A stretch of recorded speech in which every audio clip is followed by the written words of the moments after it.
Bismillahirrahmanirrahim. Assalamualaikum warahmatullahi wabarakatuh.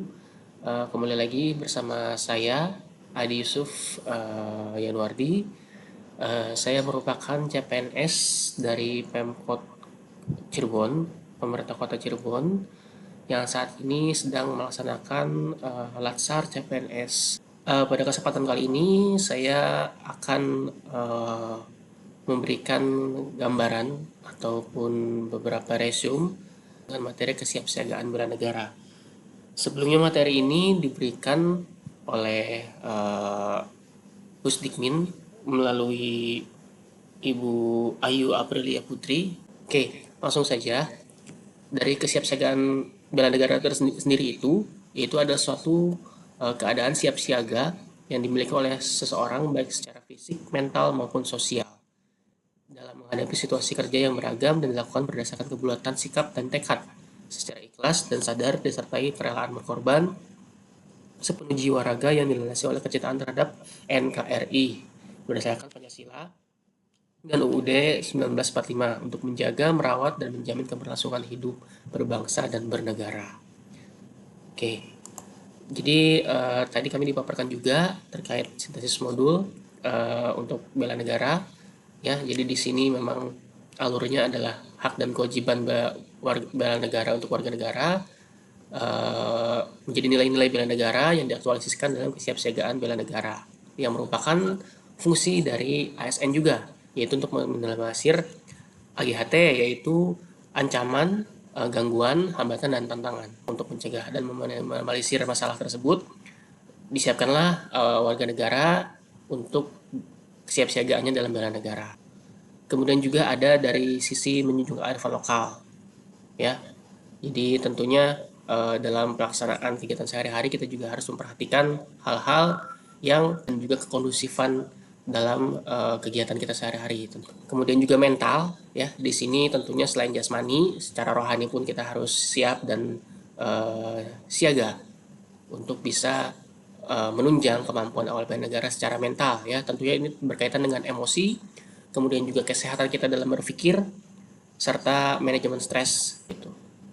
Kemudian juga ada dari sisi etika dan etiket, ya, atau moral itu keterkaitan dengan etika dalam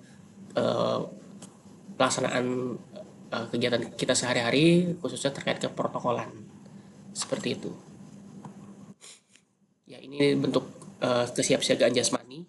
Ini tentunya sebisa mungkin harus kita bisa lakukan, ya, karena ini sangat memiliki banyak manfaat, ya, memiliki postur yang baik, ketahanan melakukan pekerjaan berat serta ketaatan yang tinggi, ya, dari mulai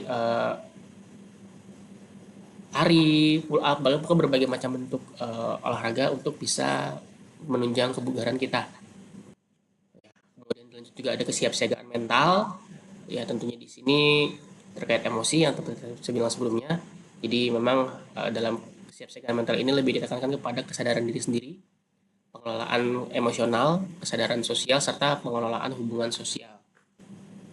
Nah, kemudian juga ada dari sisi kearifan lokal, ya. Di sini memang urgensinya adalah untuk dengan menjaga dan melestarikan kearifan lokal yang mengandung nilai-nilai jati diri bangsa yang luhur dan terhormat tersebut merupakan satu hal yang tidak bisa terbantahkan lagi sebagai salah satu modal yang kita miliki untuk melakukan bela negara.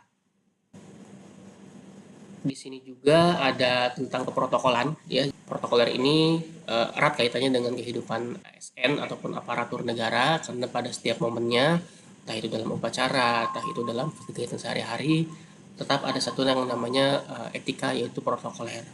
Ini juga dijelaskan jenis-jenis acara yang ada kaitannya dengan protokoler, ya. Ada acara kenegaraan, yaitu adalah acara yang memang dihadiri oleh presiden dan wakil presiden serta pejabat negara dan undangan lainnya. Contohnya seperti upacara 17 Agustus di istana, seperti itu upacara-upacara yang ada presiden atau wakil presidennya. Kemudian ada juga acara resmi. Ini memang tidak ada presiden ataupun wakil presiden yang datang, tapi tetap ada satu protokoler yang harus dilakukan seperti itu. Ada satu poin, yaitu kesadaran lapor cepat terhadap setiap potensi ancaman baik di lingkungan pekerjaan maupun pemukiman, baik lisan maupun tulisan kepada aparat pejabat terkait sesuai dengan potensi ancaman yang ditemukan. Jadi ini satu bentuk kewaspadaan dini dari ASN yang harus bisa kita asah terus. Jadi jangan sampai ada isu-isu ataupun ada hal-hal di masyarakat yang kita abai, padahal ternyata itu merupakan dari AGHT. Seperti itu. Selanjutnya ada indikator dari nilai-nilai bela negara.